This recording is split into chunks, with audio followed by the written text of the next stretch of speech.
All right, good morning, everyone. The time is 9:30, and the May 8th meeting of the Housing and Human Services Committee will now come to order. I'm Kathy Moore, Chair of the committee. Will the clerk please read the roll? Call the roll. Council President Nelson. Present. Councilmember Saka. Here. Councilmember Wu. Present. Vice Chair Morales. Chair Moore. Present. 4 present. And I will note that Councilmember Morales is excused. Moving on to the agenda, if there is no objection, today's proposed agenda will be adopted. Okay, seeing none, the agenda is adopted. All right, on to my report. So thank you everyone for being here today for the May 8th meeting of the Housing and Human Services Committee. Today we have 5 items on the agenda. First, we have 3 appointments to the Seattle-King County Advisory Council on Aging and Disability Services. Second, we have an appointment to the Seattle Women's Commission. And finally, we have a discussion on the Rockall House Center's Pathways to Housing Security report. This report is the result of a request by the Washington State Legislature for Rockall House to conduct a multi-year process of gathering information and facilitating discussions to inform recommendations for a long-term strategy to create pathways to housing security. That's with the introduction. We'll now move to public comment, open for hybrid public comment period. Public comments should relate to the items on today's agenda or be within the purview of this committee. Madam Clerk, how many speakers are signed up today? Chair, we have 3 online public commenters signed up and no in-person public commenters signed up. All right, thank you. So each speaker will have 2 minutes, and as we only have remote, we will proceed with the remote. Could you please read the public comment instructions? The public comment period is up to 20 minutes. Speakers will be called in the order in which they registered. Speakers will hear a chime when 10 seconds are left of their time. Speakers' mics will be muted if they do not end their comments within the allotted time to allow us to call on the next speaker. Okay, so the first remote speaker is? The public comment period is now open. The first speaker is Ana Paula Quitos Vasconcelos. Please press *6 to unmute.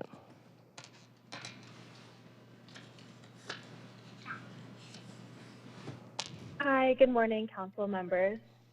My name is Ana Paula Quitos Vasconcelos, and I am a PhD student at University of Washington and a member of our union UAW 4121 Housing Justice Working Group. I'm here to discuss recent changes to MFTE student certification guidelines and how that now excludes graduate students from qualifying for the MFTE program.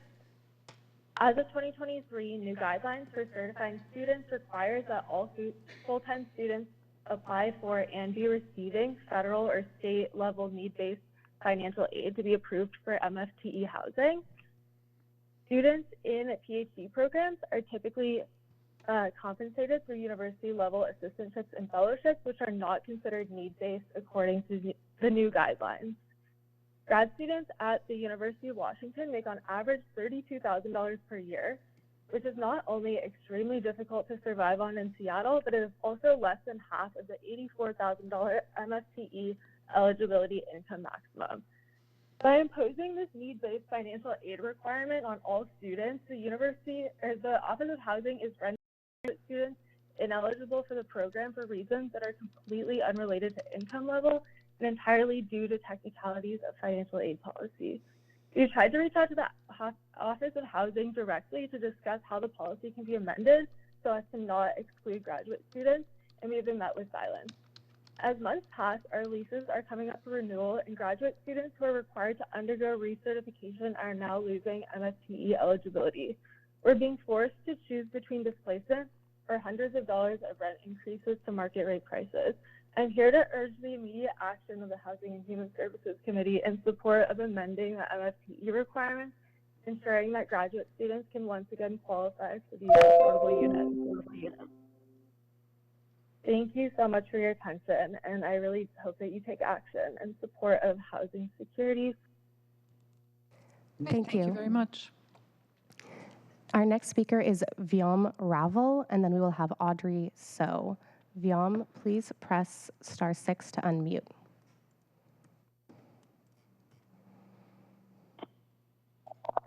Hello, hello, City Council members. My name is Viom. I'm an academic student employee at the University of Washington, just like the previous speaker, and I'm a union member of UAW 4121. And I'm here to request the same kind of thing, to please not have this technicality in the MFTE program that would exclude my housing and so many other academic student employees and others who benefit from the rent control program. I live in an MFTE one-bedroom unit. I've lived here since 2020, and 60 to 80% of my income goes to rent and other, like internet and utilities. And so that leaves me with around $500 every month for food, groceries, etc. If there's a healthcare expense or a family support expense that comes up, I wouldn't know what to do. There's the apartment I live in, there's no window in my bedroom. It's a one-bedroom apartment, and in January there was a freeze, and so I live on the 4th floor, and the sprinkler pipe burst, and since then the elevator has been non-functional. And what if I had a mobility issue? So even though I live in a kind of new apartment, these kinds of issues pop up, and now I may not even be able to continue living here because of this technicality. So I please request the council members to expand housing rights, not to constrain them. I've worked a little bit with the houseless community through mutual aid, like Food Not Bombs, where we share free hot food. And I've seen directly how the houseless community faces direct violence from the police, from the city government sweeping them. And how is this going to be any kind of humane solution to the housing crisis? We need to provide that. Okay, thank you very much. Next caller. And the last speaker is Audrey So. Audrey, please press *6.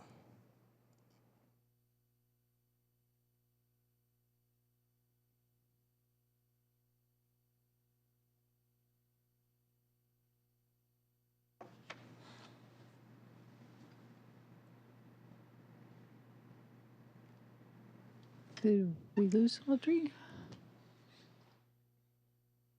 Audrey, are you there? You need to push *6.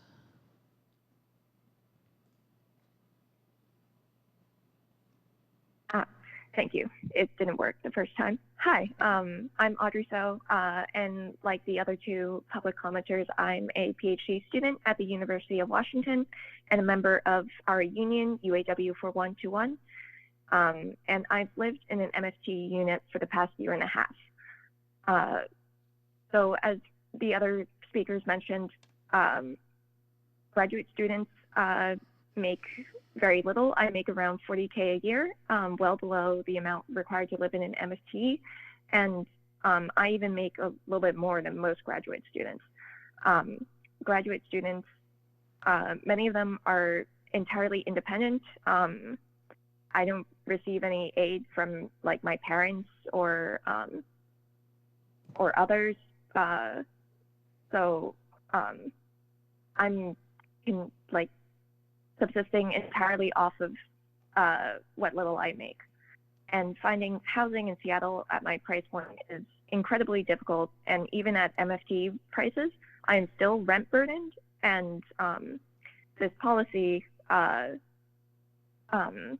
about that introduced this technicality has induced lots of anxiety about where I'll be living this September when my lease is up.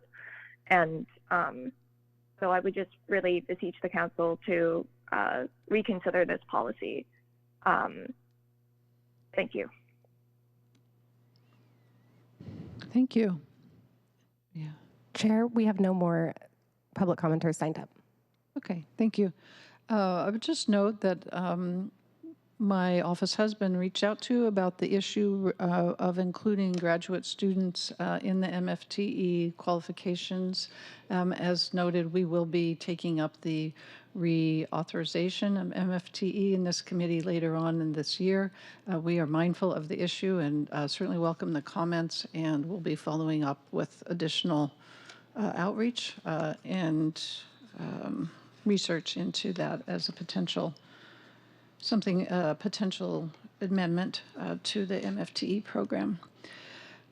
So that said, since there are no additional registered speakers, we can now proceed to our items of business. To the people who called in, I would certainly encourage you to submit written public comment through email to the council at council@seattle.gov. All right, clerk, would you please read the first through third agenda items into the record? Agenda items 1 through 3. Appointments 2853 through 2855. Appointments of Joel L. Domingo, Patricia P. Schnepp, and Dolores Weens as members to the Seattle-King County Advisory Council on Aging and Disability Services for terms to December 31st, 2025, for briefing, discussion, and possible vote. Great. So thank you. Today we have with us Mary Mitchell and Lena from the Human Services Department, who are introducing us to our three appointees who are appearing remotely, I believe. I will turn it over to you, Mary and Lena, to talk about the work of the Advisory Council and to introduce the appointees. Thank you and good morning. My name is Mary Mitchell. I'm the Director of Aging and Disability Services. Hi, I'm Lena Tebow, Executive Assistant, Aging and Disability Services. And we are here today seeking confirmation for 3 new Advisory Council members. The Seattle Human Services Department invests in programs that connect people with resources and solutions to support healthy communities. And the Aging and Disability Services Division operates as the federal and state designated area agency on aging for King County. We are responsible for supporting the well-being of older adults, people with disabilities, and the people that care for them. Our work is guided by, I will turn over to Lena. Our work is guided by the Advisory Council, a 21-member board, which advises our division by sharing the voices and experience of community. Their guidance informs local and state policy and investments that impact older adults. And with that, I would like to thank you, council members, for presenting our Advisory Council members with the proclamation in honor of Older Americans Month.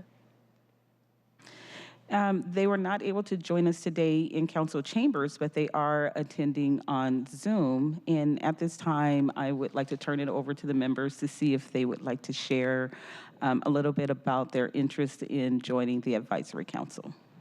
Thank you. Who would be our first? Dr. Domingo. Dr. Joel Domingo.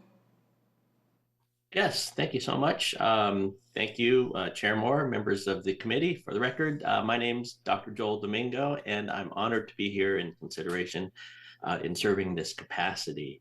I came to Seattle over 50 years ago as a child and grew up in this wonderful city. And my family and I, as new immigrants, benefited from a lot of programs through this human services area of Seattle to find ways to live and grow and thrive in the city. And I now find myself at a stage where I'm caring for my elderly mother, as well as my adult daughter with a disability.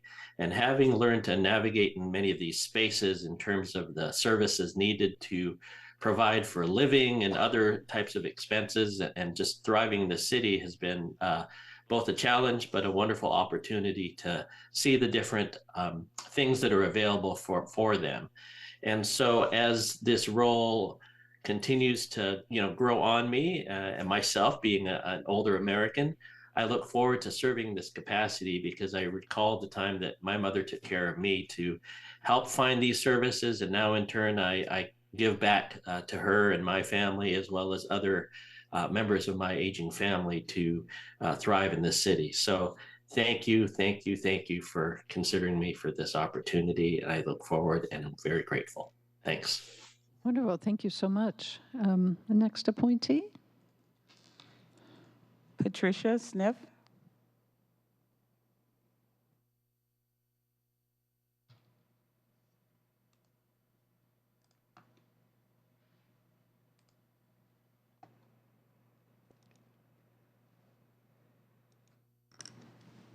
Okay, well, I can share on behalf of Patricia. Okay, I'm here. Oh, there you go.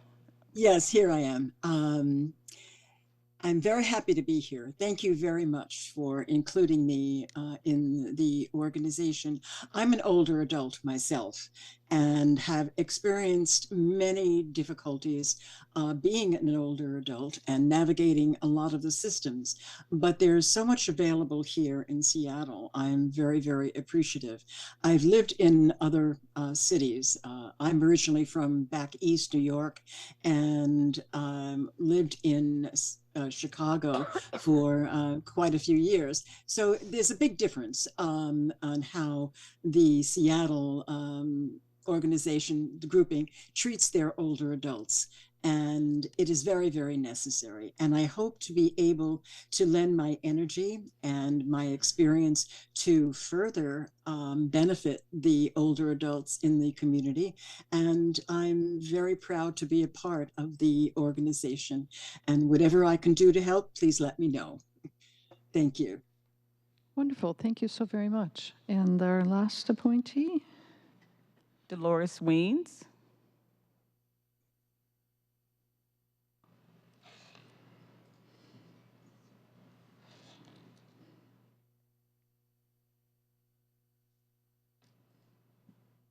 Dolores, if you're able to unmute.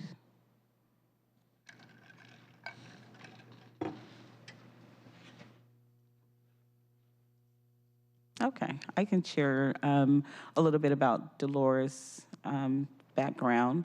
She has had a wonderful, successful business career with PACCAR, Boeing, and starting up her own companies.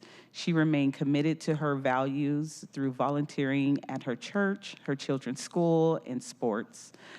Serving on campaigns for Jay Inslee and Barack Obama, and as the Seattle leader of OFA, and that's Obama's social justice group. She's also helped to organize WAGUNs, and that organization later merged with Gabby Gifford's Alliance. She's worked on initiatives to help bring affordable care to Washington.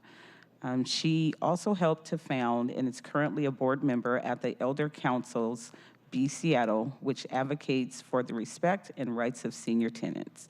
Thank you, and I'll turn it back over to you, Council Chair. Great, thank you very much. And thank all three of you so much for your willingness to serve. It sounds like you bring a lot of passion, commitment, and life experience. Yeah. And really, really grateful and privileged that we have people who are still wanting to serve our community. So thank you.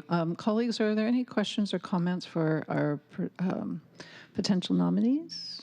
Yes, Councilor President. In addition, well, first of all, thank you very much, all of you, for being willing to serve and bring your expertise and lived experience to in service of people in Seattle and this commission. I read a little bit about each of your backgrounds, and I just have to say, Dr. Domingo, I really appreciate that you are living the what I think is called the the sandwich situation, or basically caring for a parent and a child at the same time. And I think that that will be very beneficial for a lot of people, because many people my age find themselves in that same situation, and understanding how best to care for both generations at the same time is really important. Ms. Schneff, I'm sorry I'm mispronouncing your name, but I noticed that you have computer skills tutoring in your background, and that is absolutely crucial. My mother-in-law really struggled to master some of those skills, and that is key to remaining, being able to participate in basic life needs nowadays. So thank you very much for bringing that forward. And then finally, Ms. Weens, I think that your political background in advocacy is exactly what this commission needs as well. So thank you very much to each of you for stepping up and serving. Thank you. Any comments? No? All right. So thank you. I appreciate all of that and echo your comments as well. So seeing no further questions or comments, I now move that the committee recommend confirmation of appointments 2853 through 2855. Is there a second? Second. Thank you. It's been moved and seconded to recommend confirmation of the appointments. Are there any final comments? Seeing none, will the clerk please call the roll on the recommendation to confirm the appointments? Council President Nelson, Aye. Councilmember Saka, Aye. Councilmember Wu, Yes. Chair Moore, Aye. 4 in favor, none opposed. The motion carries, and the committee recommendation to confirm the appointments will be sent to the May 14th Seattle City Council meeting. Again, thank you very much, Mary and Lena, for being here and presenting, and also to the appointees for joining us today. Thank you. Again. All right. Will the clerk please read agenda item 4 into the record? Agenda item 4, appointment 2857, reappointment of Stephen Prey as a member to the Seattle LGBTQ Commission for a term to October 31st, 2025, for briefing, discussion, and possible vote. Right. So, thank you. Do we have Janet? Okay. Janet Stafford from the Office of Civil Rights is here with us virtually, and there you are, and will walk us through the appointment to the Seattle LGBTQ Commission. So I'll turn it over to you, Janet. Yes, good morning. Thank you, Chair Moore, and good morning to all. My name is Janet Stafford, and I am here through the Seattle Office for Civil Rights. Today, I am here on behalf of the Seattle LGBTQ Commission, who advises on issues concerning the LGBTQ community in Seattle. Some of their event collaborations with City Council and the Mayor's Office have included the annual Pride flag raising event at City Hall.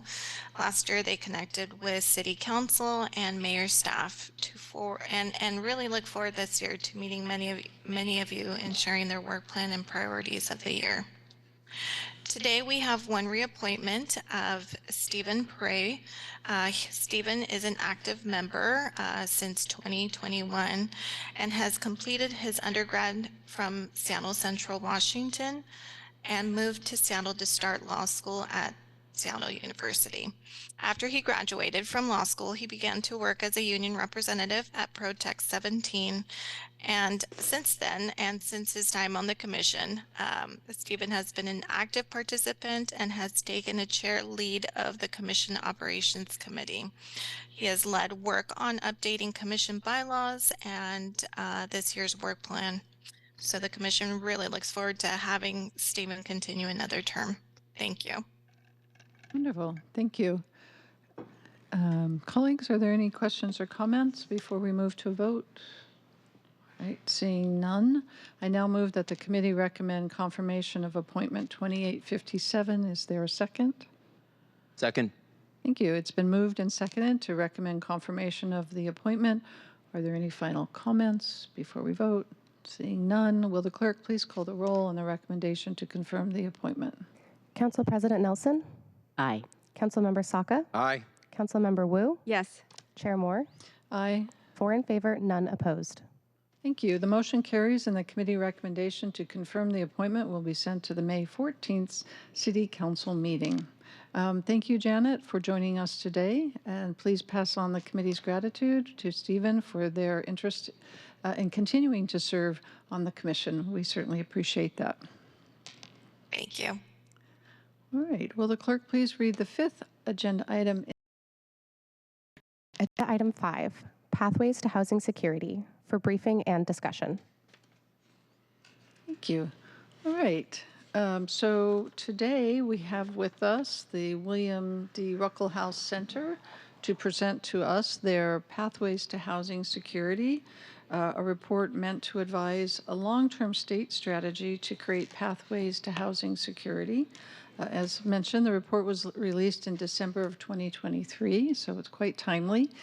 We have only included the PowerPoint presentation and the executive summary on our agenda today, as the entire report is really too large to attach to the agenda. But I do strongly recommend or highly recommend that people read the full report on the Ruckelshaus Center website. It's very, very detailed, very thought-provoking. So to walk us through the presentation of their report, we have with us Phyllis Schulman, who's the project co-lead and the associate director of the William Ruckelshaus Center, Molly Stenovic, Jed Chalupa, and Bridget Kelly. So thank you all for being here today to talk about your work, and I will now turn it over to you for your presentation. Thank you, Chair Moore. We really appreciate the opportunity to come and present to all of you. I'm just going to start with just a very short introduction about who the William D. Ruckelshaus Center is, because not everyone necessarily knows that. The William D. Ruckelshaus Center is co-hosted by the University of Washington at Evans School, as well as Washington State University. So we're Cuskies, is how we kind of claim ourselves. The center was begun about 20 years ago by Bill Ruckelshaus. Bill was the first head of the EPA. He was also the Assistant Attorney General. He was also interim FBI director.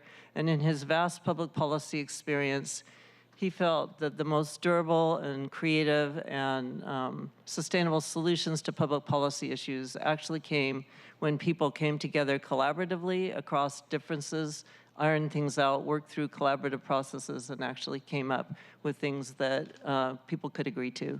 And so he wanted to create a center where there was facilitation and skills of people who would come and be able to serve in Washington State and the region to do just that, to create collaborative opportunities and to work through some pretty sticky conflicts that often emerge when we're trying to work through things. So we work in a whole variety of different topics. Most of our work comes to us from the state legislature, as well as local and regional government, but we also serve private interests as well. We work in a wide range of topics, whatever those that come to us. We generally do not create our own projects. And so we've worked in natural resource issues, we've worked in criminal sentencing reform, we've worked right now in recreational impacts on tribal treaty rights, we do health policy, we've worked on housing and homelessness, we've worked on climate change and resilience, so there's a really wide range of things that, and municipal water, we have a new project on that, so there's a lot of things that both affect cities as well as the broader region. So I will now pass it to my colleagues to continue on with going through some of the highlights of the report. Thank you. In 2021, in Section 6 of House Bill 1277, the legislature directed the Ruckelshaus Center to conduct a multi-year process of fact-finding and information gathering around the nature and scope of homelessness and housing instability, with the ultimate purpose of facilitating discussions among individuals representing various roles, sectors, and geographies to explore what is needed for a state long-term approach to creating pathways to housing security. To do that work, the center has partnered with Washington State University's Division of Governmental Studies and Services, and their work focused on the fact-finding tasks outlined in the legislation.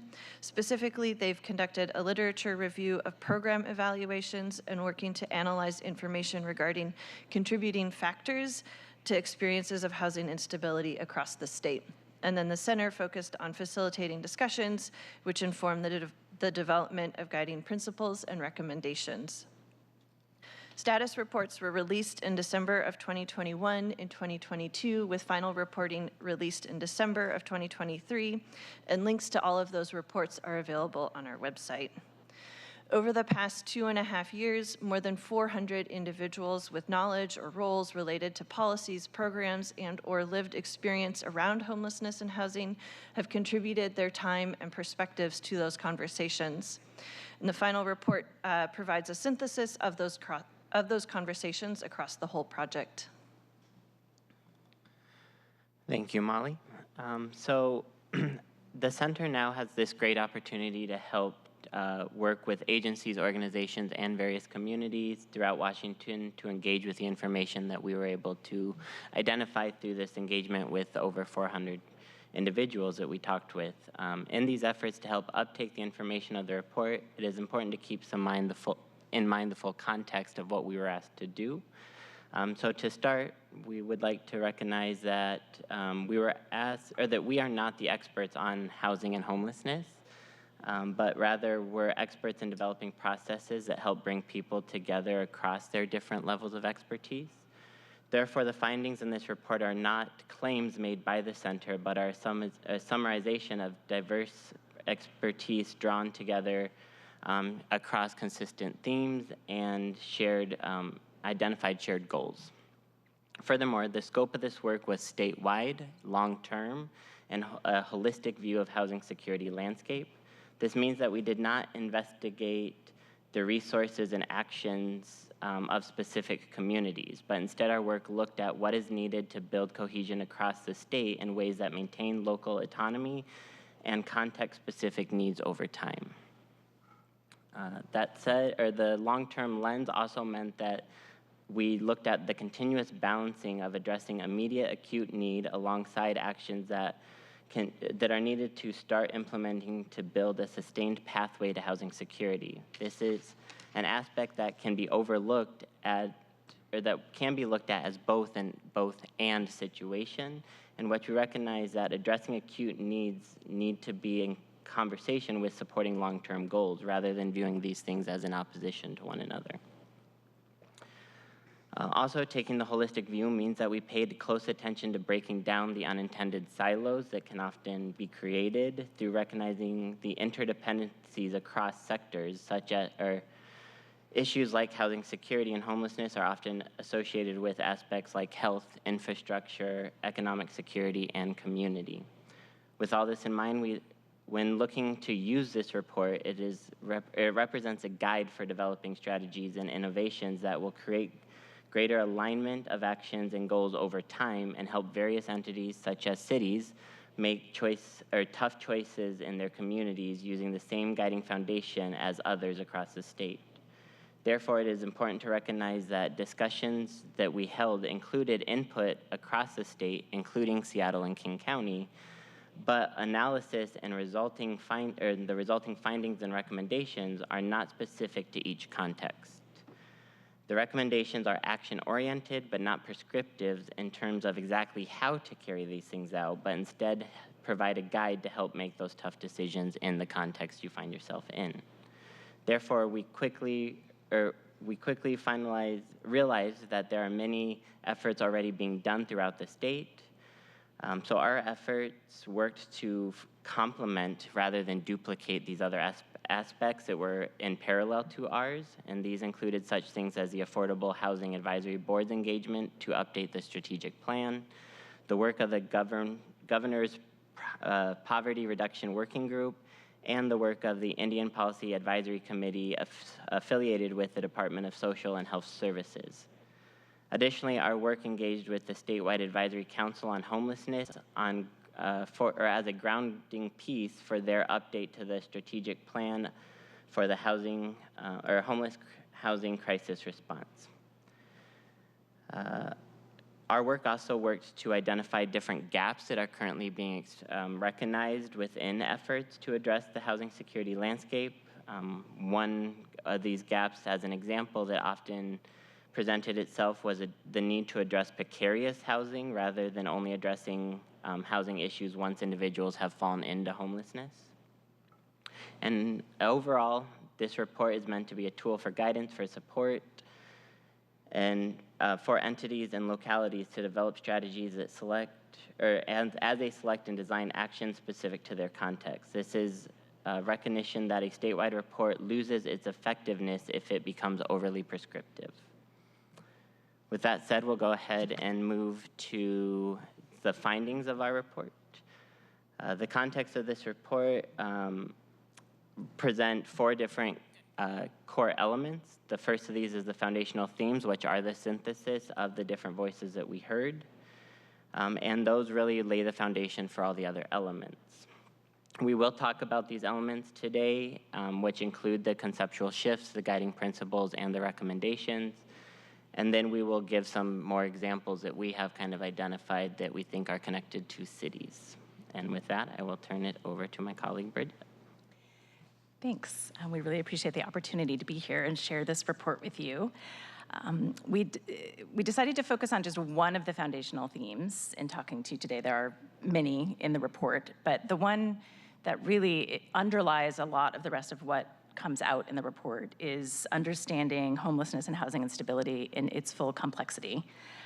This is probably not going to be news to anyone on this committee, but as appealing as it would be to be able to just find one cause and focus on addressing that and everything would unfold from there, the reality is that there are a lot of different contributing factors that go into housing challenges and that need to be part of the response. So this graphic has some examples of that, some of the key factors that come through in the literature, in the data, in people's experiences, and pretty much coalescing from all those sources of information. So for example, certainly people's ability to access and stay in housing they can afford has a lot to do with the supply of housing and the cost of housing. And that has a lot to do with the economic profile in a given community. Those economic conditions also affect employment opportunities, income levels, which also affects the ability to afford housing. At the same time, the ability to access care and support services affects the extent to which co-occurring conditions make it challenging to access and afford housing, and also the extent to which housing makes those conditions worse. So there's a back and forth interplay between those two things. And certainly racism, other systemic disadvantages, and societal exclusion interact to produce disparities in all of the other factors that you see on this slide. And this is really a situation in which there are structural factors, and embedded within them are factors that for some people amplify their vulnerability more than for others. And you can't really address one of these things in isolation of the others. If you just have more housing, it may not be accessible to those who most need it. If you're in housing but don't have other supports that you need, or vice versa, each of those conditions will make each other worse. The good news to that is that the flip side of having a lot of complicated factors contributing to housing is that a lot of different actions can help contribute to the response. So you might need to be working across different systems and different players, different kinds of measurement and assessment. But if those things are working together in a coordinated portfolio and not competing with each other to be the best solution, that's sort of where the opportunity lies that the report lays out. I'm gonna hand it back to Jed. Awesome. So we'll also look a little bit at quick things like our conceptual shifts and our guiding principles. Again, the conceptual shifts, guiding principles, and recommendations come from the foundational themes. Looking specifically at the conceptual shifts, we identified 3 overall. One of them, Bridget so eloquently just covered, was this need to recognize a holistic approach to addressing housing security rather than just trying to find a few root causes in isolation from one another. Another part of this shift, or of the conceptual shifts that are needed, is one to a shared aspirational future, which breaks down silos and builds more intentional connection across the entirety of the housing landscape. This can be looked at in many different ways. Housing continuum, for example, includes such things as emergency shelters, temporary housing, and all forms of various permanent housing. Additionally, housing continuum is also affected by intersecting things such as behavioral health and economic security. The more we are able to align these different aspects and get them working towards shared aspirational futures, the better we'll be able to address housing security as a whole. The third of these conceptual shifts is one towards a relationship of support, alignment, and coordination. In our discussions with people, they regularly recognized a desire to foster inclusivity and learning. Then this was often put in conversation with a recognition that currently they feel that the system is designed for exclusion and penalization of people in ways that are counterproductive to the goals of achieving housing security. The more we are able to build into a system of support and across all aspects of the response, then we can create a system that adapts to various circumstances. I also want to note that these conceptual shifts can really be looked at as mindset shifts and mindset shifts are those things that really help ground our initiative and actions that we take. So if we are able to shift our mindset in a lot of these areas, then we are able to also have a pretty strong effect on what type of initiative and actions we put into play. And again, I will turn it over to Bridget. So in the legislation, it specifically called for identifying desired principles, which was good because that is a particularly fitting approach for something that's complex and where context matters so much. So these guiding principles were pulled from the input that we got from the participants, as well as from reviewing either principles or statements of different strategies and mission statements that exist in the housing landscape. And they're really meant to be kind of a scaffold or an umbrella for the whole of the response. So this slide on the left is sort of like, how do you use guiding principles? What is their function? One is that they guide ongoing decision-making, guide meaning not prescribing exactly what to do, but giving shape and guidance for how to assess and choose actions. And ongoing in the sense that we were given this long-term scope, they're meant to be relevant now, but also enduring, so that as things evolve, they continue to be useful. They're also meant to serve across sectors and roles and localities and across levels. So they are relevant for strategy development, they're relevant for program design, they're relevant for service delivery. They kind of have meaning across all the different aspects of the response.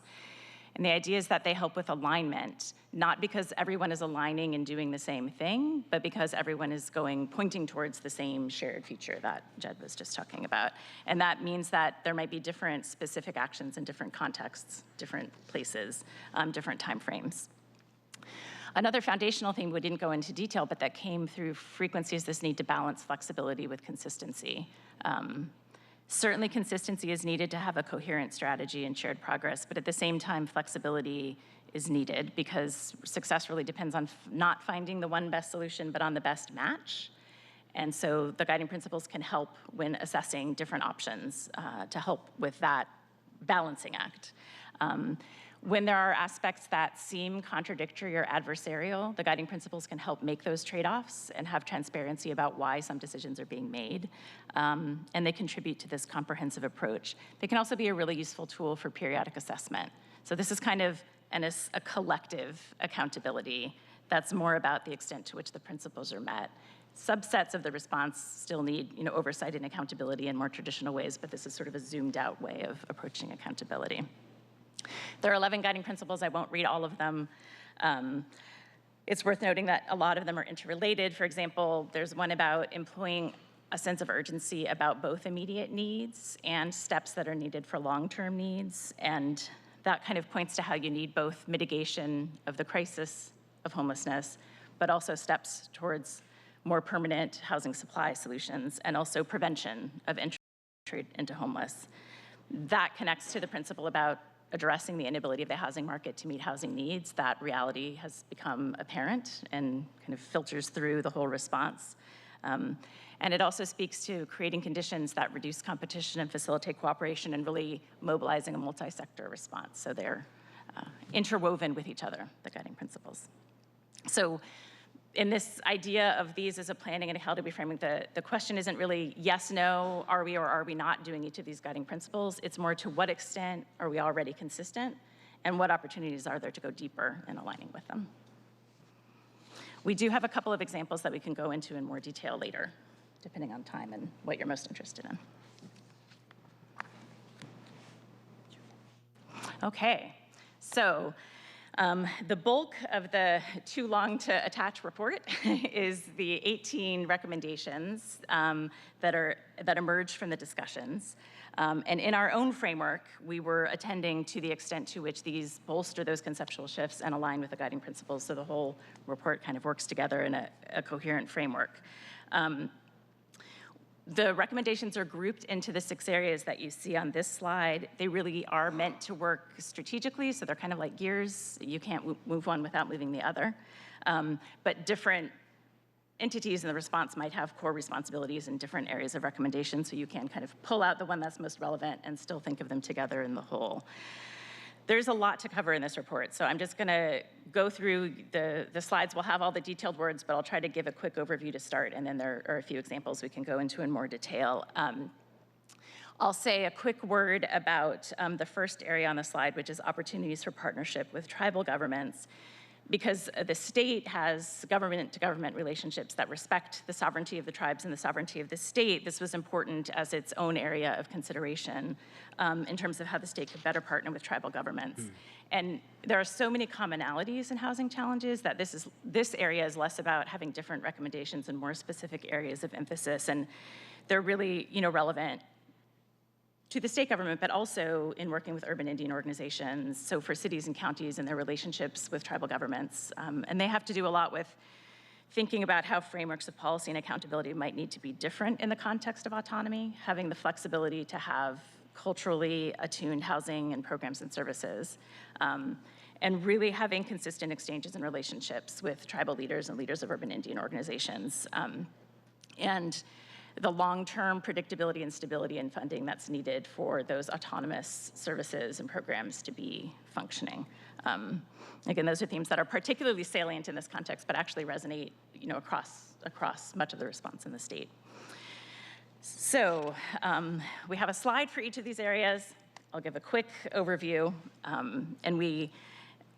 an observation, I think, about the recommendations as a whole is that we spoke to people who are engaged in all different aspects of the response at different levels with different roles. And so some things are new and familiar, and some things are familiar depending on your perspective and your context, and we really recognize that, and we hope that what we were able to do is kind of bring that together so that everybody is affirmed in what's familiar to them and exposed to what's new from different parts of the response and different perspectives.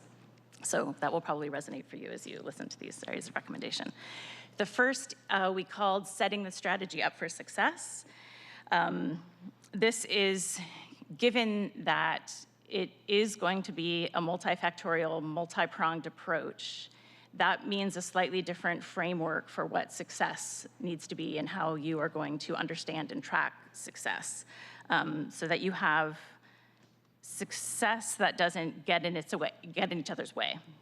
So a couple of things that contribute to that. One is just recognizing that there do need to be coexisting ways of understanding success.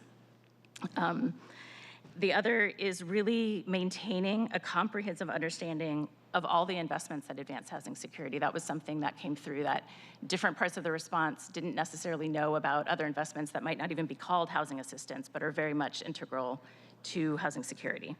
And thinking about where those come from, what benefits they yield, and for whom.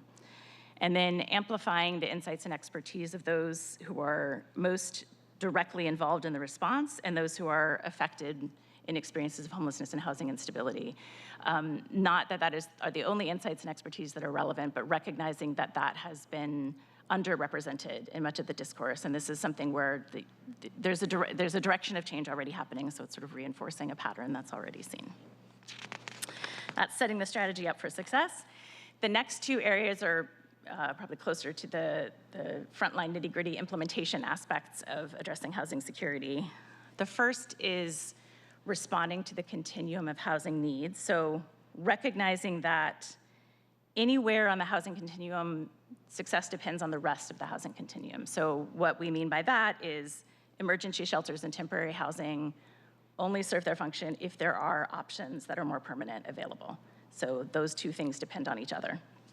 And then similarly, the potential for stability in more permanent housing solutions depends on the availability of housing, which depends on the housing market and economic conditions writ large. So this bucket of recommendations is thinking about some of the more structural aspects of that. The recommendations have to do with the supply and, importantly, the variety of housing options, ensuring equitable access to those options, accommodating the ways in which things manifest differently in different places, but at the same time recognizing that housing challenges do not constrain themselves to jurisdictional boundaries, so some aspects of the response do need to be carried out cooperatively. The next bucket is related, but shifting more from the structural level to meeting the needs of individuals and households. So this is a little bit more focused on the center than on the person than on the system, and ties back to that foundational theme we talked about, in which individual vulnerabilities, individual circumstances are embedded within those structural factors. The recommendations here have to do with basically connecting people to what they need, whether that's within housing programs and services or beyond housing programs and services, and kind of trying to broaden the view to get around some of the ways in which systems are siloed. So that includes coordination across systems, thinking about eligibility criteria and the ways in which eligibility criteria are actually counterproductive to success in some cases. Case management and care navigation that cuts across sectors in a way that is responsive to the person and not the system they're accessing, and then supporting stability in housing, whether that's people who are currently in housing or people who have been recently placed and are working towards stability over time. There's a bucket that is really about the capacity to carry out all of the rest of the buckets. So this is the capacity and workforce section, which topics from having diverse entities contributing to the response and how that helps bolster success. Fostering the stability of those entities by thinking a little bit differently about kind of funding models and other ways of supporting capacity. Improving the conditions and the supports and skills of the workforce who are most directly involved in providing programs and services. And then there is a bucket about accountability and performance management and adaptation over time. This cycles back in many ways to the first bucket. You set yourself up for success, and then you have accountability measures that track in the same way. And this has two recommendations, one about aligning policymaking and the other about how information is gathered and used over time. Okay, that was a lot of very quick talk through of the different areas that the report talks about. We have a few specific examples that we identified are likely to be resonant for cities and therefore for the city of Seattle. So we can talk through those just to get a little bit more concrete than this big overview question as a start, and then we can have a dialogue within each of them or across them or about things that we don't touch on in those examples. The hope here, again, is that we don't have a city-level analysis in which we've looked at the exact circumstances of the city of Seattle and can say this is the right match for it. But the hope is that we can kind of spark the possibilities and see how they resonate with you and sort of illustrate how the report could help bolster the extensive work that you're already doing in the area of housing. Okay. Should we do them just in the order we have them? I was going to say, do you all have, before we start going into examples, are there any questions that you would like to ask before we start getting into these, or? Any questions? Okay. No, not yet. Okay. All right, we'll get a little more concrete and then we'll see what questions we could help you with. So one thing that really came through in our discussions was doing more to stabilize the circumstances of people who we're using the word precarious. People used a lot of different words to describe this. So these are those who are on the verge of potentially entering homelessness or people who have recently exited homelessness and are striving towards stability. And this came through as an area of concern because it can fall in the gap between, there's a major effort on addressing homelessness and a major effort on the supply of housing, but then there's this gap where people might not know about services or be eligible, and that's actually feeding into the burden on the homelessness crisis response system, and is also, you can have affordable housing, but what you want is not just for it to exist, but for people to be stable in it. So it's kind of critical to the success of both of those things, but a little bit lost in the middle. And it was also really apparent as an area of opportunity because smaller scale investments can potentially sort of meet needs before they become crises. So it was an area where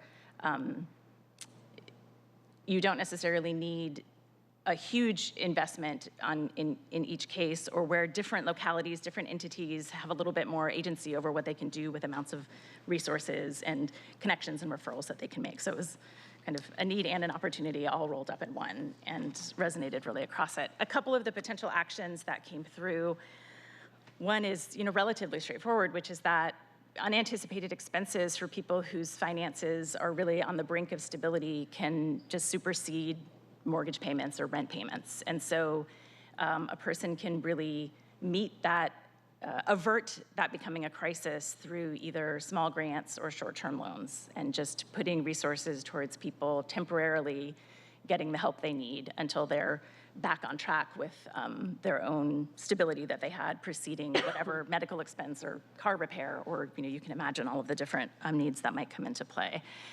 The other is really finding ways for people who might be in precarious circumstances to be matched to the services they need. So these might not be people who are entering the service system. So what are the ways that they can be less invisible and then have, they might not need everything. So it's what they need and not more than what they need in terms of a service navigation model or delivery model, and thinking about, is it employment support, or is it childcare costs? Is it being able to access educational services? Is it getting connected to health insurance. What are the things, what is that particular person's source of instability? And you can imagine how this then relates to some of the other recommendations I mentioned about navigation services that cross sectors. And so, if they're funded in one funding stream, how can they still be a part of other sectors? And also thinking about eligibility so that people who don't qualify and probably don't need really robust housing assistance could still have access to some of these supports, and how people who so that people don't fall off an eligibility cliff when they're placed in housing, and they might still need some support, but less and less over time. And then eviction mitigation and mitigating eviction and default is certainly an area where some things have been happening, but more attention is really needed, and attention that is not just about kind of a binary prohibiting eviction or allowing eviction, but more about trying to mitigate eviction through things that are more relational, kind of recognizing that stability means stability for renters, for new homeowners, but it also means stability for property owners who also want someone who's, kind of everyone in that situation actually wants to be able to pay their rent and pay their mortgage. So it's often set up as something contentious where maybe it doesn't always need to be. And if the approaches reinforce that idea of shared stability, there might be some opportunities around the bridging support would be an opportunity like that. And just services that sort of promote responsible, make it easier for people to do what they want to do anyway on both sides of that relationship. And then the kinds of mediation services that might help people avoid going into formal eviction processes. It doesn't preclude the need to be able to support legal protection for tenants. It doesn't preclude the need for eviction services for the cases in which mitigation doesn't work, but it's another both and situation. Yeah, we put on here an interesting thing about this one is that opportunities across scales really came through. So we have a couple of examples of that. Internally, as an employer, what is it that you could be doing to support the housing stability of your employees? That might be short-term supports. It might be reviewing HR policies, because signs of instability often show up as effects on performance. And maybe the question is not, should you be fired, but what help do you need? And how could an employer, the city of Seattle is an employer, how could you be helping connect people to those resources? And then in the core functions of different entities that participate in the response, what are some small things they could do to augment their services, or to better connect to organizations that provide these kinds of prevention services? And then the idea of, what can be done externally in terms of partnerships, in terms of having a shared advocacy story in the crisis response and prevention, so that they're not having a competing ask, but are actually talking about achieving the same goals. Yeah, that's stabilizing precarious housing. So the next one, I think there's always interest in this accountability and performance monitoring piece, because it is very challenging. And the question of how do we know whether or not what we're doing is working is pretty much constantly on people's minds. I could go on this topic forever, so I will try to keep myself short. There are two main recommendations in this section. One is just this idea of aligning policymaking. So really recognizing that policies in one area are profoundly necessary for each other. So there are a lot of things that are not called housing that contribute to housing stability, but the converse is also true for people. Healthcare is more effective if the patient is stably housed. People can succeed in their jobs if they have a house. All of those things are interrelated. On the more structural side, what the transportation needs, the burden on the school system, all of those things are also a part of expanding the housing supply. So this idea that assessing policies in advance for both mutual benefit and for unintended consequences. So you might not even be aware because it's not your domain, so you don't imagine what harm or benefit might be possible for another aspect of the city's work, the county's work, the state's work. The other area, the other potential actions there are, it was really important in what we heard in the discussions to recognize that kind of assessment, any kind of coordination really does require time and resources. So kind of a mandate to coordinate or a request to coordinate does fall flat if it's not resourced and if there's not infrastructure and relationships that enable it. And Jed mentioned this earlier, but the close connection between economic security and housing security was very, very salient in everything that we heard. So this idea that housing security aligning really closely with poverty reduction strategies or economic security strategies at the community level and at the individual level is a particularly kind of win-win. Don't find the win-wins and don't accidentally get in each other's way. We're writing that says it exactly that way, but that's the basic idea. And then measurement.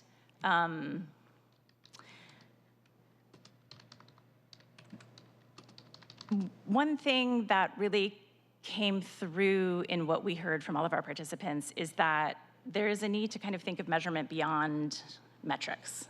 Not to throw away the idea of metrics, they're very important, serve a very good purpose, but in something that is as complex as housing security, there's going to be a lot of different aspects of the response that need to be understood and tracked over time and learned from, and kind of taking a step back to really have a question-driven review of what's needed. So it's about measuring what matters, not tracking, not which measures are available.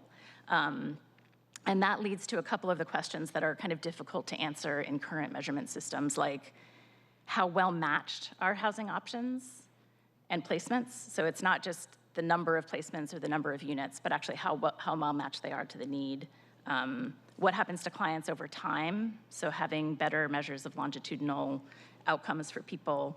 Measuring prevention is always challenging, but given that prevention is such a critical part of success, finding ways to measure effectiveness in that is important. And then in that balance of flexibility and consistency, actually measuring how well that balance is going.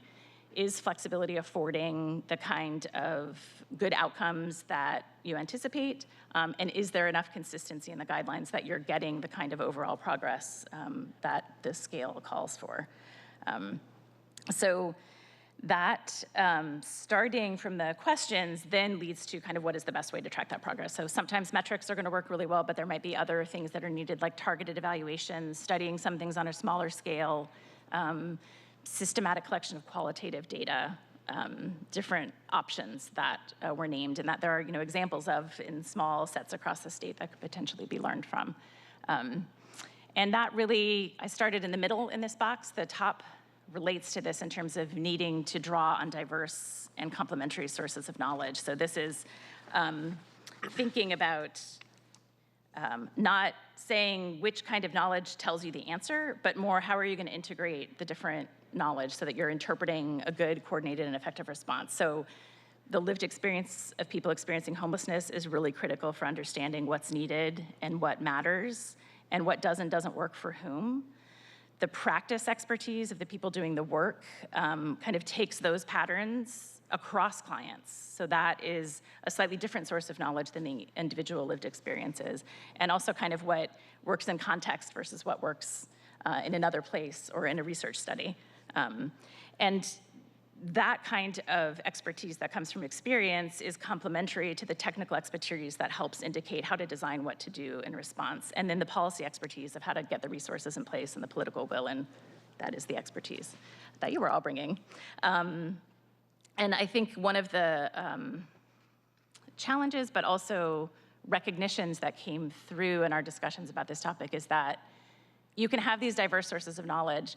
You are not going to be able to always do what every source of knowledge indicates. It's very complicated. There's going to be different ideas based on different perspectives, but the diversity helps you be a little bit more transparent about what kind of knowledge is driving the decision, and that helps with the accountability back to the constituents, and it also helps with that understanding not just whether things are working, but how and why they're working. Yeah.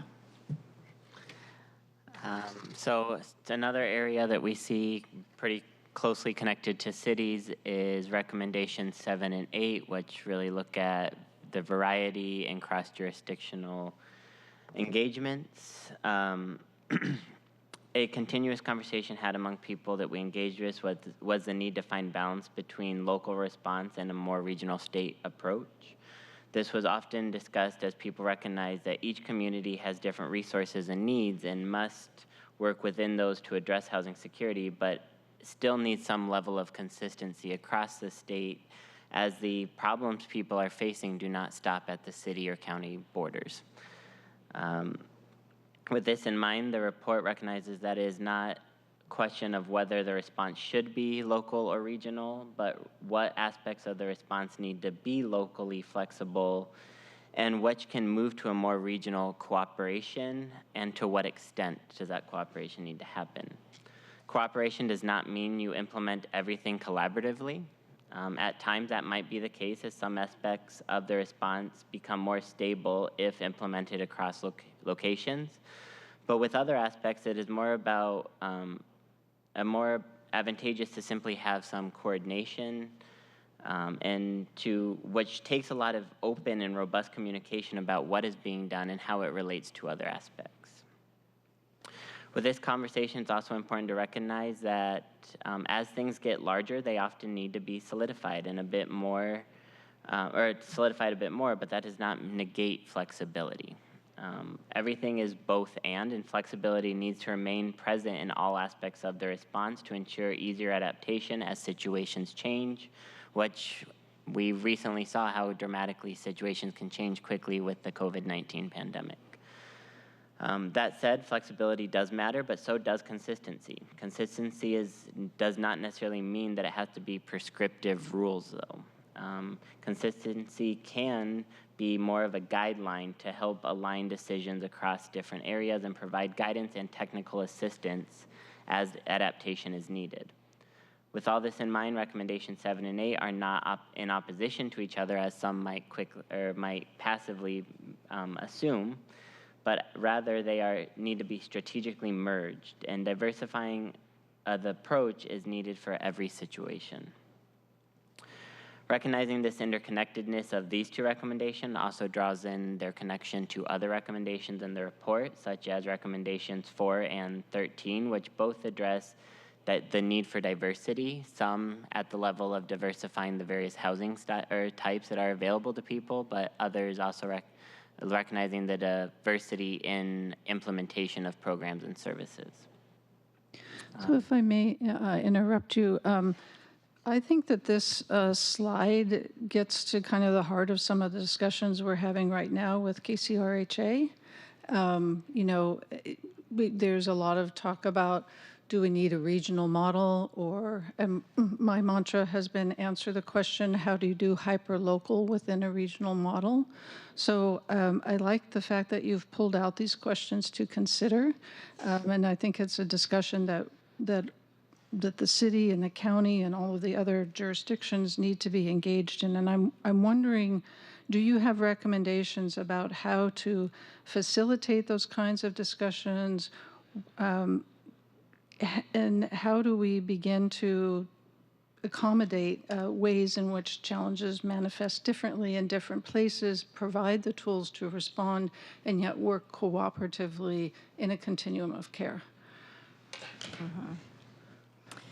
I think the recommendations that tie into kind of the how to do this do have to do with that who is engaged in, like, what types of knowledge are being brought to bear on those questions. So I think, first of all, it's starting from the questions, as you were saying, and then thinking about, in order to anticipate how those answers are going to work or not, the different options in the answers, is starting from a diversity of input on that. And that's probably a practice that you already have in mind, so it's not news to suggest that. But I think that the piece that the report emphasizes is kind of the transparency and accountability around that. So it is being able to map back. We may, this perspective, or this idea, this proposal came from this information, and then we decided to go this way based on what. So being really transparent about the trade-offs that are being made, and being kind of intentional and conscious about them, I think, is a really important part of having those facilitated processes feel like they're genuinely mapping to what gets done and not being kind of a token, we're getting all of this input, but really doing whatever is most feasible based on one perspective or one infrastructure. So I think that's one piece of it, is not just kind of having the diversity, but also having robust processes for how that diversity is being translated into the decisions. That sounded a little hand-wavy, and I think the other thing is the infrastructure for doing it over time. So the report, the input that we got would suggest that it's not enough to just do that once. Things are going to keep changing. You're never going to know for sure that what you're proposing is going to always work forever. So the idea that it's not just about having a plan once, it's about having ways that you can be revisiting it regularly and rethinking how those trade-offs were made. How many things you're going to say have to be done the same everywhere, which things need to be communicated regionally. So those are two pieces. What else comes to mind for you, Jed? I would also say that, in our conversations, what surfaced a lot is people feel like there's this constant pendulum swinging between different responses where an idea comes up, it gets a lot of support, so a ton of investment goes to that thing. But that ends up cutting investment in other areas, and so we just see this pendulum back and forth, and as everything goes there, but then they start recognizing issues with that solution, then the pendulum swings the other direction, and a new perspective on the other side gets brought up, and it goes back and forth, and there's rarely a lot of sustained attention over the long term in a lot of those areas. So I think, for me, I just keep coming back to that old saying of, don't put all your eggs in one basket. Like, just because an idea comes up and it's intriguing and there's potential there doesn't mean that all the investment needs to go there, that it's really about trying to create investment in that so that it can be sustained and supported, but while continuing to sustain and support other approaches that diversify the portfolio that is being done, because no solution is going to work for everybody. And so I'm just recognizing that, for me, some of this is recognizing that when you move to regionality, that doesn't mean you stop investing in more local specific things, that you can find a way to balance those a little bit so that both some more local attention is being given while regional approaches are being attempted and worked towards as well.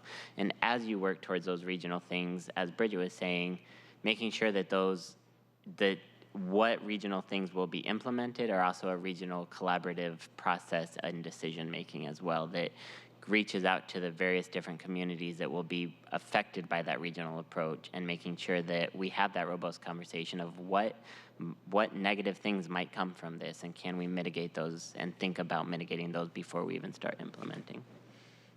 I would add just a few things more process-wise. I think that one is what's the nature of the relationships currently? And if the relationships themselves need to be strengthened in terms of who's in the discussions about that.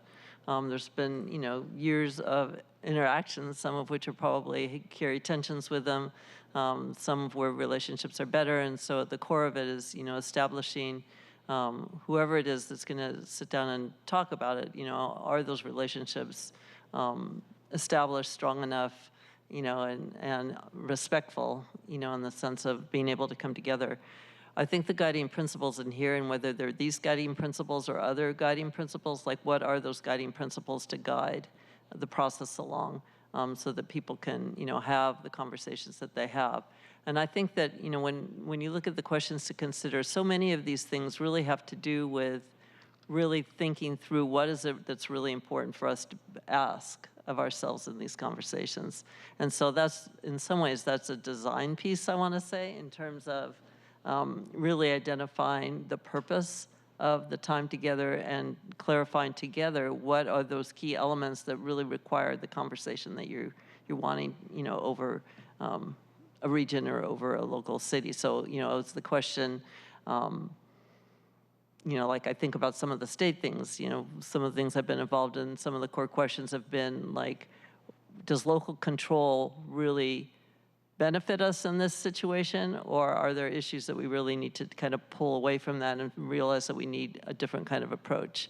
That's a hard question to ask in a state context, but that has come up, for example, as one example of, to what degree do we need independence, to what degree do we need interdependence? And So the ability to kind of clarify what are those core questions that are really important to guide what your conversation is. So a lot of it comes back to the purpose. Thank you. Any other questions on that topic? Or any topic. Or any topic? Okay. Go ahead. Oh, go ahead. I'll go to one more example as well then. As we were thinking about areas that cities can have a lot of influence on, our guiding principle A quickly came to mind in fostering productive narratives around housing security and homelessness. When we're thinking of this, so what we're really recognizing is that it goes, often when we talk to people, they immediately would go to communication campaigns. And what gets said in commercials on TV and that kind of thing. But really recognizing that narratives are communicated through a lot of different actions besides just communication campaigns, such as the implementation of programs and services and what we choose to implement and provide funding for contributes to a narrative. The way we fund proposals, the way we even call for what proposals we're going to try to fund, does that as well. The ways we build accountability frameworks and the ways we make decisions all contribute to narratives around issues. So when we're looking at that, there's these questions as well of, really trying to grapple with what narratives does the city currently foster around homelessness and housing insecurity through the actions that are being taken? And then also thinking about what narratives do we want to contribute to this conversation, and are they the ones that we are contributing? And if not, what do we need to adapt to? And a lot of that will be working again with that lived experience with service providers to understand what are going to be those productive narratives. One thing we saw in our conversations is that often this idea of a productive narrative seemed to circulate around an idea of building dignity and humanity among people as a community. And so that means really recognizing what does it mean to build community within Seattle that doesn't actively seek to other certain people out of that conversation and prioritize some people's safety, security, and desires over others. And that's not a simple thing to address, but really recognizing what new actions can we take to create a narrative in which everyone in our community is supported and work towards striving and being viewed as part of that community. Jed, can you give a few very specific examples? Because people did talk about when you give an example of what a negative narrative is, or what is a common negative narrative now, and what does it look like if you were to transition that into a positive narrative, like more specifically? Yeah, there were a lot of conversations around, when we look at different actions that prioritize safety of people who are homeowners, who are viewed as, their tax money is mattering because they are paying their taxes and all that. Their needs often were being felt as being prioritized over those who are struggling to be housed in general. And so really grappling with how do we not pick one of those constituencies or those communities over another, but how do we make sure that we build community among them and get everyone to recognize that we're all community members here and that all of our needs need to be met if we're gonna have a thriving community. I don't know if Bridget wants to add some more to it. Well, I think another one that relates to that foundational theme about what causes homelessness, I think there's still a lot of strong narratives about each potential cause almost has its own narrative and its own proponents, so that people telling a simple story in which this is either it's only caused by the supply of housing, or it's caused by people's preferences or choices or bad decisions that they've made, or there's kind of a lot of different narratives attached to all of those different contributing factors, and thinking about how that whole story needs to be one more productive narrative about how this is really a complex problem. It's kind of an all-hands approach, and it's more about the community thriving. That's the shift that people were really hungry for in the participations, that how can this be about the whole of the community thriving. And it was a very similar narrative shift conversation in the economic security conversation about how can it be about, how does the whole community thriving kind of make it so that all of the different people in the community can thrive without being in competition with each other for thriving. So that, I think that's another one. It's another of the guiding principles that we thought about highlighting, which is this idea that it's about actually reducing competition. There's a strong narrative of one person's safety is competing with another's. One solution is competing with another solution. Private sector solutions are competing with public sector solutions, when in reality, what you need is for all of those solutions to be working together. And it's kind of a natural outcropping of the way some of the systems function, that there's, a competitive nature to most funding proposals. It's about, binary yes, no, get the funding now for a short period of time, as opposed to having a lot of check-ins that are less about yes, no, and more about if it's not working, what do you need to make it work? And that's, we talked a lot about facilitating cooperation, and I think this might relate to the question of processes for hyperlocal nested within regional, which is not just facilitating cooperative approaches, but really actively reducing competition. That doesn't get as much attention when reviewing policies and practices that are inadvertently reinforcing those competing narratives, competing solutions, all of those pieces that are counterproductive to this sort of large-scale, all-hands-on-deck approach that's needed. That, I think we even have a slide. One of the slides is on that guiding principle. I think so we don't. What are the questions? Yeah, just so that we can disperse colleagues, questions so that we don't questions? just talk at you. Yeah. Questions? No? I have a question at the end. Do you have one more slide, or are you? No, I basically spoke to it. There's a couple of specific prompt questions on there about reducing competition, but I basically just spoke to it. So yeah. Well, I have a question. Have you done workshops within unhoused communities, within encampments? I'm really curious to see what feedback you may have gotten from people who are currently experiencing homelessness on this study. So, I mean, obviously we haven't been able to talk to everyone. In creating the report, we did do some active work in going into encampments and talking with different people currently experiencing homelessness. And that's the other thing, is recognizing that when we're talking about lived experience, it's not a thing that often came up in those conversations, is not making sure that we're only including people who used to experience being unhoused, but are currently experiencing being unhoused because contexts shift and situations change. So we did do that in creating the report. Since then, we have had a lot of public forums where we've talked through different aspects of this. Last week, we did one specifically focused on precarious housing. Next week, we have one on coordinated pathways and person-centered navigation. Those have been very openly publicized. I do know that I've seen a lot of familiar faces of people who we've talked to that have been experiencing housing insecurity for quite a while, and they've been a part of these conversations. While again, I can't speak to it being receptively by everyone, there is that continued engagement with us is usually a pretty good sign that they're enjoying the processes we're going through and the information we're sharing.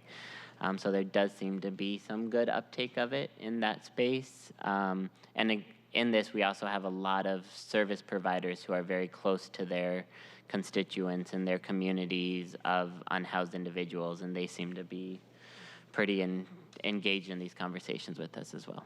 So. One thing worth mentioning about our approach in this context might be that we took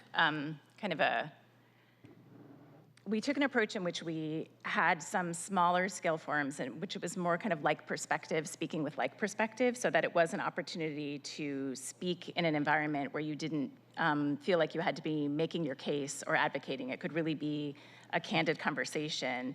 And then we used those conversations to pull out the things that we then raised for discussion when we had mixed perspectives in the room. And I'm mentioning it just because going back to, what are some process suggestions? If you start right in with an open forum in which you have all of the range of perspectives, it's very easy for everyone to default to, I really need to kind of take my stand. And sometimes treating things as being contradictory when, in fact, you might agree if you didn't sort of come in feeling positional about things. So in that sense, we not only had some of our own efforts in engaging with people who are experiencing homelessness, we also collaborated with the State Advisory Council on Homelessness because they were doing some of those engagements for their own plan.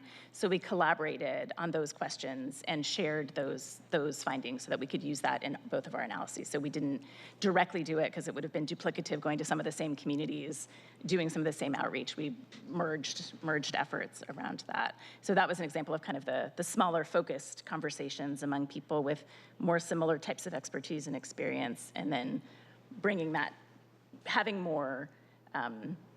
having a layer of analysis before bringing something to a wide open mixed perspective. And we found that to be a very effective way of kind of starting the conversation in a new place, but still being able to honor and respect all of the different lenses that we had spoken to.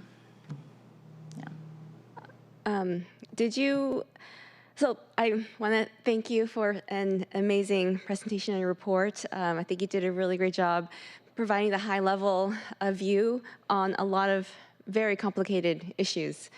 And so I think it'd be great to, if you go into the encampments and you talk to some of our unhoused residents and learn about their story and hear about their experiences, it'd be really interesting to learn about how they feel everything has been implemented on the ground level. And I've learned a lot from doing that. And so I think you mentioned that a couple times in your report about making sure that lived experiences are essential, especially when it comes to implementation, to see what's working, what's not working.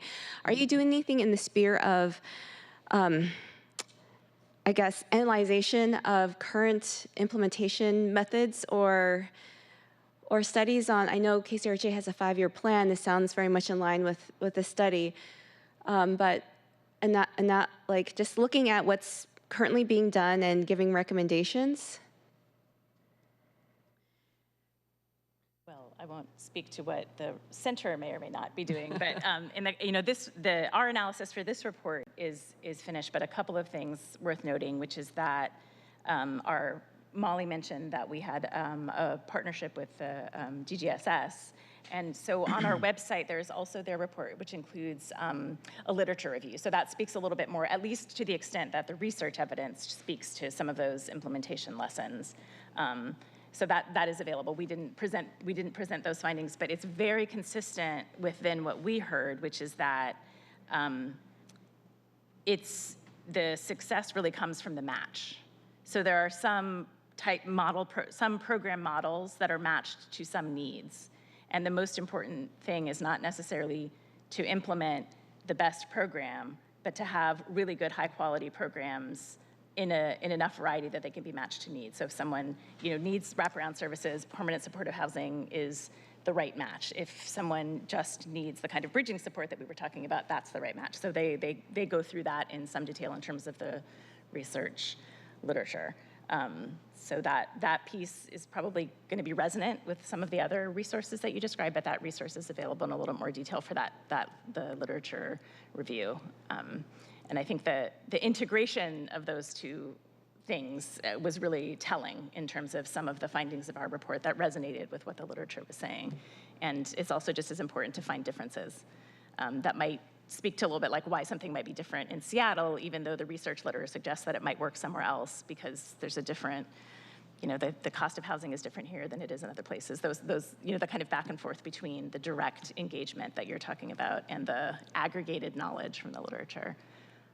So we're not, going forward, we don't have any projects on housing. So we were really fortunate in this particular project that we had 6 months once the basic, analytics were complete, to be able to have the opportunity to engage with whoever was interested in engaging with us, to do some additional, whether it's helping to look at how might the implementation of certain things work, certain topics people wanted more clarity about, to be able to explore across areas, as well as kind of the nature people like. So what happened was we asked, would it be helpful for us to provide some workshops? And so we put out an open call basically to everyone who participated and others to say, if you're interested, we're happy to come in and literally just sit down and talk, whether it's to staff, to do a workshop, to do a more open forum workshop. And so that's what we have been doing. So we ourselves aren't the implementers, but we have been offering to help guide what other implementation questions or discussions people want to have. And so that's manifesting in a number of different ways.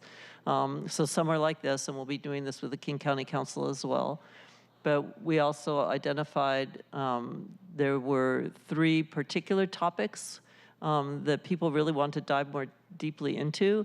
And so we created open forums. We've done 2 of them now, and like 90 people signed up for each one. So it was really significant interest. And we asked people whether they wanted to do it within their own realm or whether they wanted to cross, whether it's geographic boundaries or the type of work people did. And people across the board really wanted it to be a mix, which is very interesting. They didn't want to stay necessarily just talking about it in their particular organization or their particular city. They wanted to have a mix. So we've done 2 of the 3 now.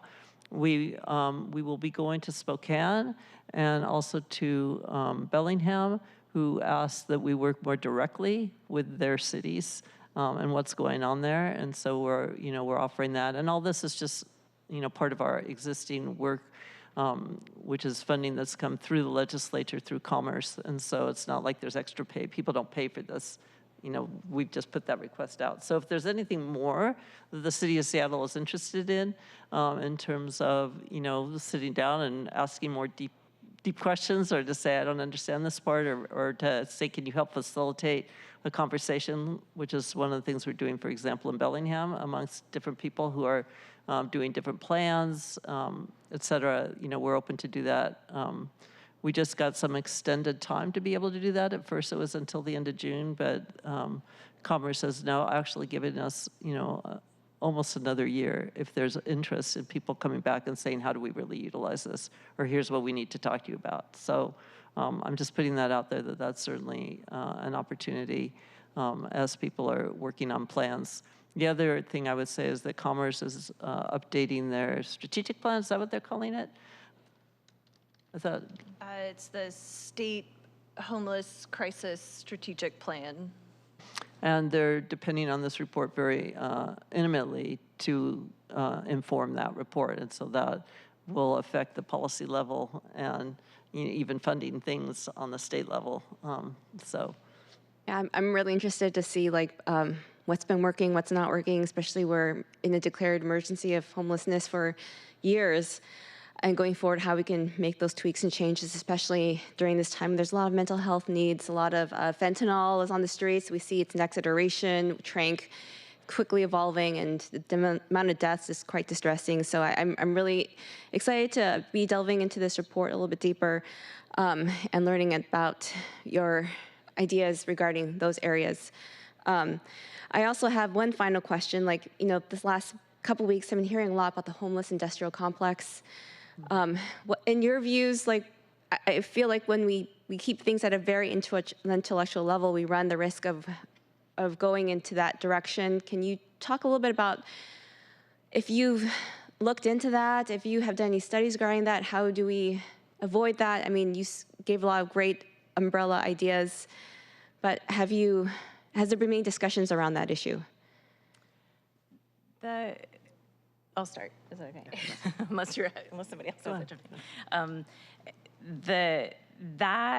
That concern did come up in our discussions, and I would say that it came up in the context of a lot of different perspectives and observations about sort of the infrastructure of the system and the response. And I think the one piece that maybe speaks most directly to that in the synthesis of all of those perspectives was that there needs to be a diversity of entities involved in the response. So it's sort of that, reducing competition, which is that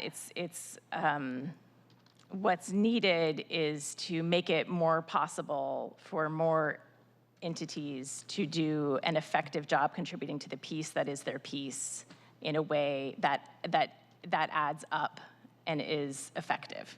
And that it can be counterproductive to spend a lot of time on which is the best type of entity, which is the best infrastructure, which is the best system, and a lot of energy goes into kind of advocating for that, which isn't speaking directly to that idea that some people hold about the complex, but it does speak into the idea of less energy we're going into competing for funding and competing for longevity and debating whether or not the private sector or the public sector is the best person to be involved, and more of that energy was going to everybody contributing to the same shared aspirational future. That is where people saw opportunity. So it's kind of trying to shift the narrative a little bit in that way about what would a diversity of implementation in the response mean. And that includes everything from maybe leveraging some of the skills and capital of the private sector to having more engagement with organizations like the buy for organizations, I think is the phrase that a lot of people are using now, where it's the people who are really closest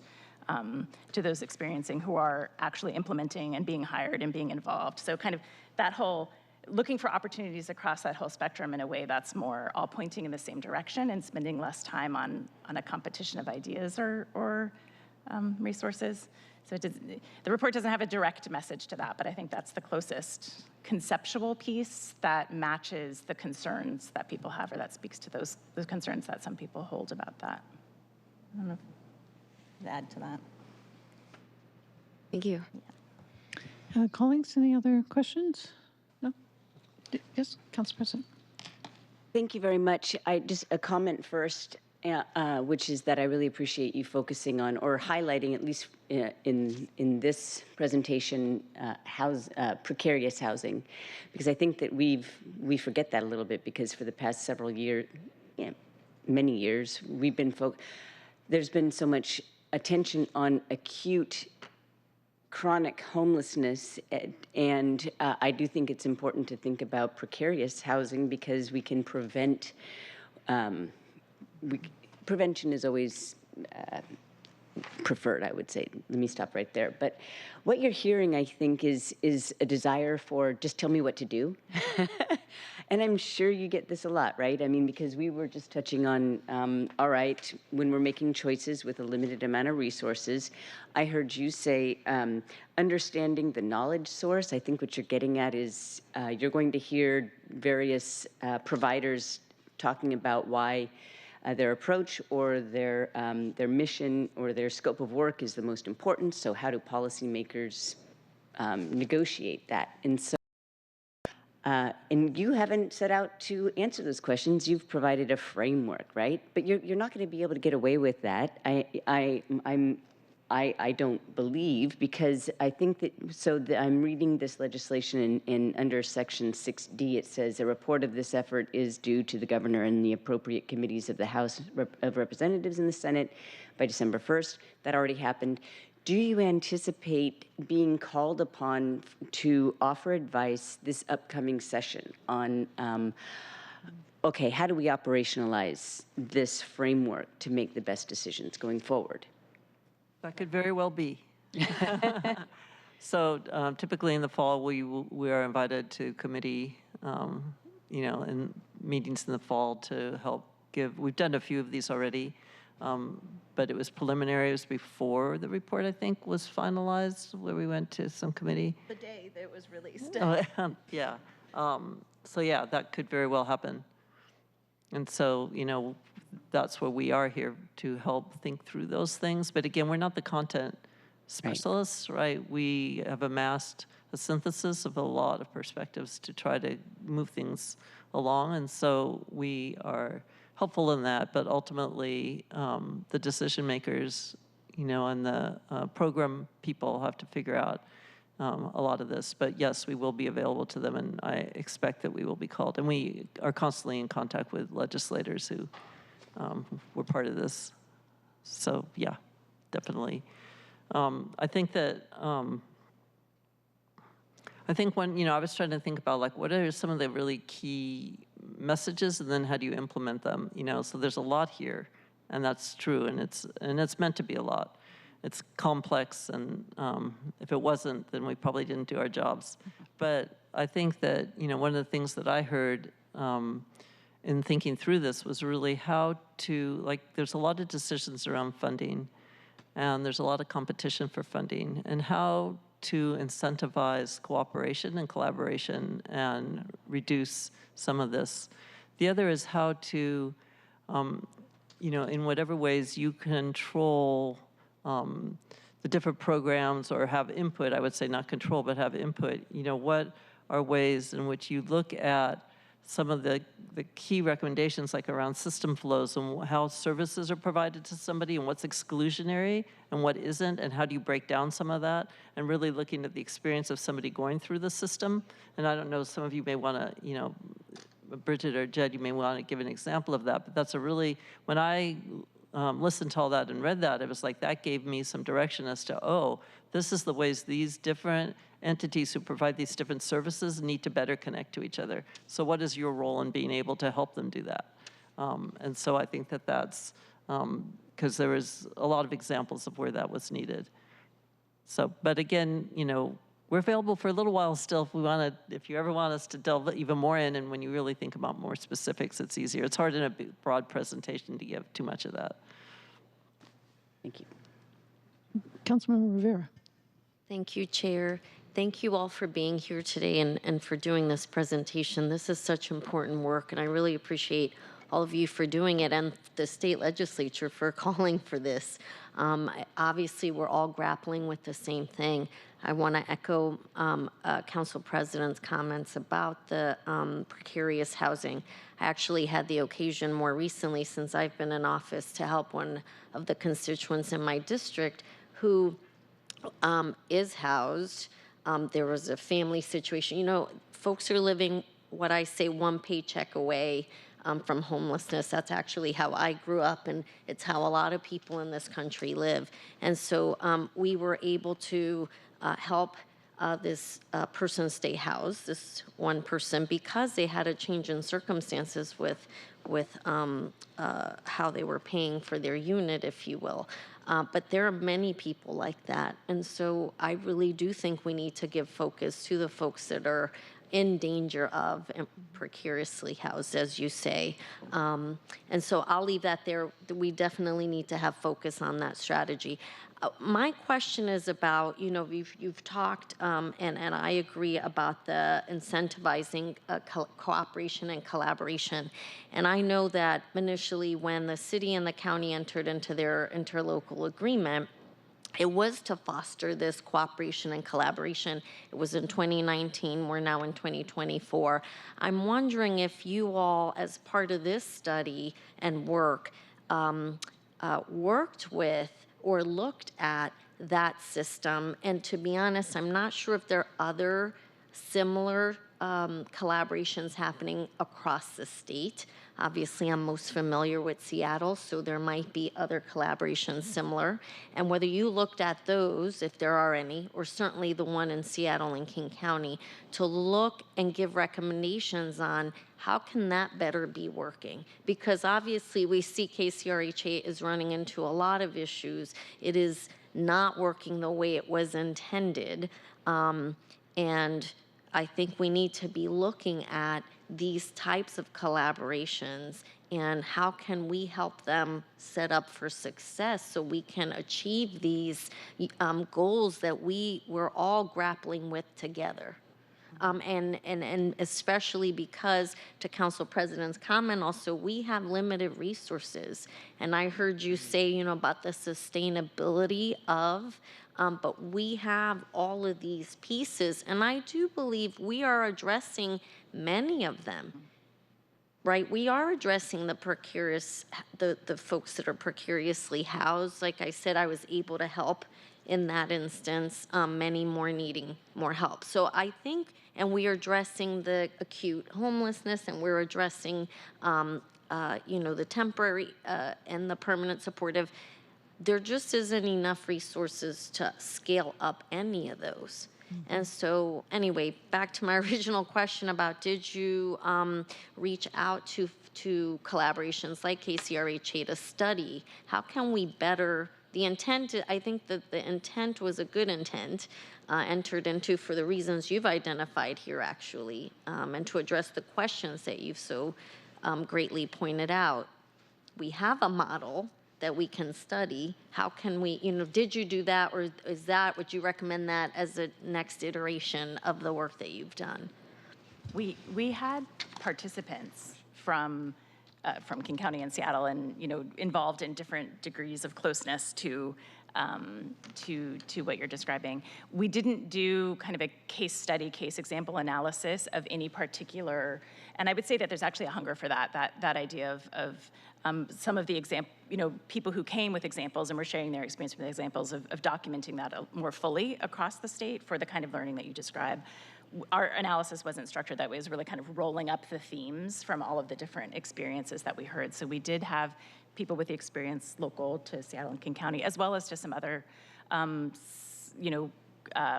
maybe not similar in context or operations, but similarly trying to do collaboration in more rural areas, in other smaller cities. So I think that learning is possible on a more detailed level than we did in our analysis. But the themes that came through were very consistent. I think one of them harkens back to something that Jed was saying on that slide, which is kind of a regrouping around what really needs to be collaborative, and what doesn't. So if you're sort of adding the infrastructure and the burden of collaboration for things that don't really need collaboration, maybe they just need communication so you know what's happening, or maybe they don't even need that. Maybe they can really just be doing something local that's nested within it. And that sort of not having an all or nothing approach to, is it an entirely collaborative approach or is it not? I think that's one theme that came through in pretty much all of the experiences that we heard. And I think the answer to that question is different in different places, because it depends on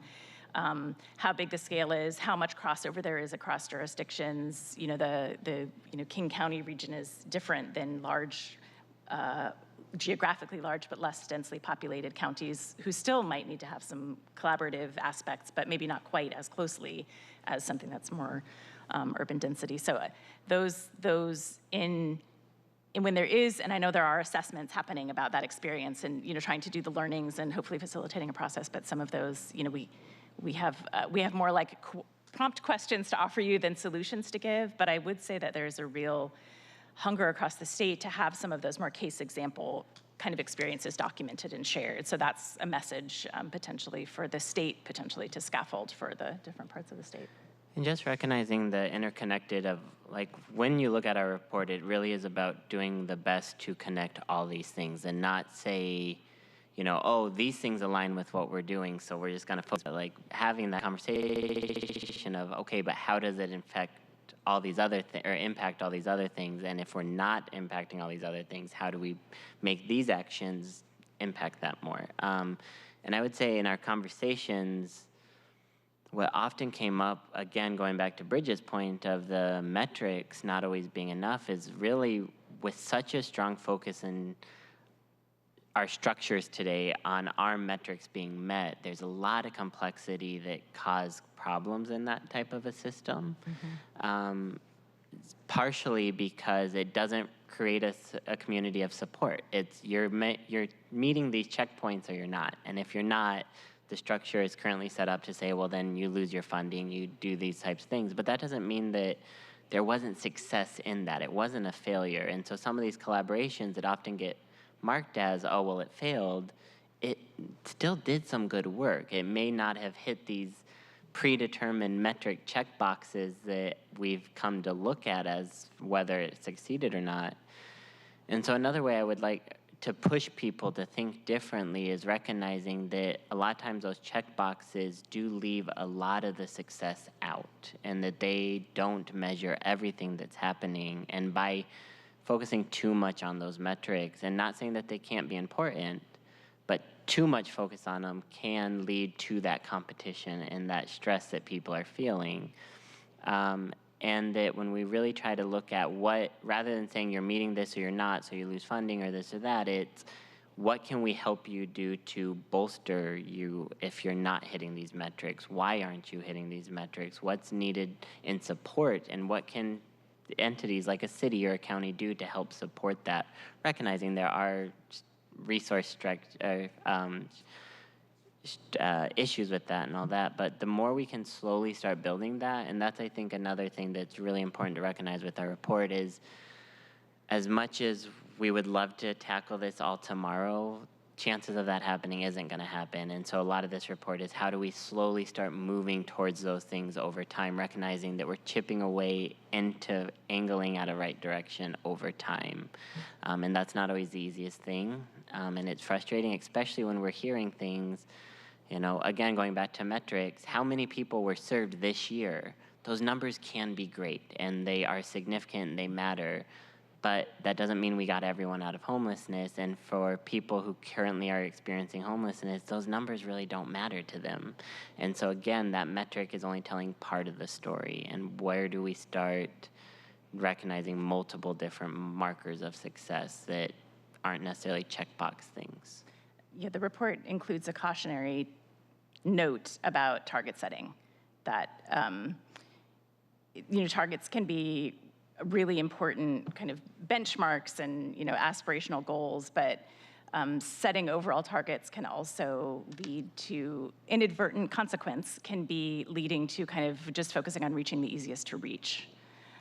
So that leads to some of the, the questions about what really works where, and really understanding the experiences of homelessness. So if you only have kind of a universal target and you don't also have goals that are related to reaching those who are most difficult to serve, most difficult to place, most difficult, then you're going to be perpetuating the crisis while maybe meeting your percentage target. And I think that's also an important thing to be discussing when you are getting into collaborative approaches, because that can affect what feels effective to different collaborators. So, maybe where you need the most collaboration is around the aspects of the response that are going to be most difficult to succeed at scale, are going to require the most intensity of resources. Maybe that's a particular focus of collaboration, because things that are known to be pretty effective and are working pretty well and you're getting pretty good placements aren't the stickiest part of the problem. But you can't have the same expectation for kind of pace for every aspect of the response. So that's something that was both raised directly by people and was sort of implicit in some of the frustrations around the difference between changing the rate of homelessness and actually addressing individual experiences of homelessness that are very varied and have very different circumstances. Yeah, and it's tempting, right? Like every collaborative effort is like, our target's gonna be to reduce by X amount in X number of years, and that's a really important benchmarking exercise, but it also needs to be accompanied with, okay, who does that leave out or bring in? I think of it a little differently. I will say that I do think doing a case study on the efforts that are underway in the various cities, because bigger and smaller, we can still learn from each other. So I think that's the next natural step of this, whether it's going to happen or not. I would say that would be really helpful if it did. In terms of metrics, it's both. It's not or but, we need both. We need to know what folks need in order to help them stay housed, be successful. We need to address all those needs, and we need the metrics to help us understand where we need to, where we're doing well and meeting those needs and where we're not, because then it helps us set the policy. So it's troubling to me that folks are constantly at odds with that. It is both. Yeah. You need both. It's probably a good overall theme. It's both and it's also which when. And it's a lot of either or for understandable reasons, because the scale is so large and resources are constrained. For all of those reasons, it feels like you need to discern the best thing, but that's there really isn't any aspect of the response that we talked to people about where it was either or. Actually, I'd struggle to come up with an example of something that really is pretty clearly either or. And I have to say, back in 2019, I used to work for Councilmember Tom Rasmussen, who served on the King County Committee It was a 10-year plan to end homelessness. You may be familiar with it. And here it is about 18 years later, and there were folks with lived experience as part of the committee. I mean, I think it was a great model, but almost 20 years later, we're at the same place. So, you know, I think these conversations are really important. I think this is why I feel strongly that these case studies, there should be case studies to identify, like, where are we doing well with these collaborations, where we're not. Because I do feel inherently, and maybe I am an optimist, that we all want to do well, and it's how do we get there? How do we get there? And that's the thing you can't answer, and I don't expect you to, because if we knew, we would have done it and we wouldn't be here today. So thank you thank you very much. Thank you. Well, thank you. We're almost at time, so thank you so much for the presentation. Very, very thought-provoking, as you could tell by the questions that have been asked, and lots more for us to think and do, and looking forward to following you in your next steps. And again, thank you so much. Thank you. All right, there being no further business, this concludes the May 8th meeting in the Housing and Human Services Committee. The next meeting is scheduled for May 22nd, 2024. The time is 11:25, and we are adjourned. Thank you.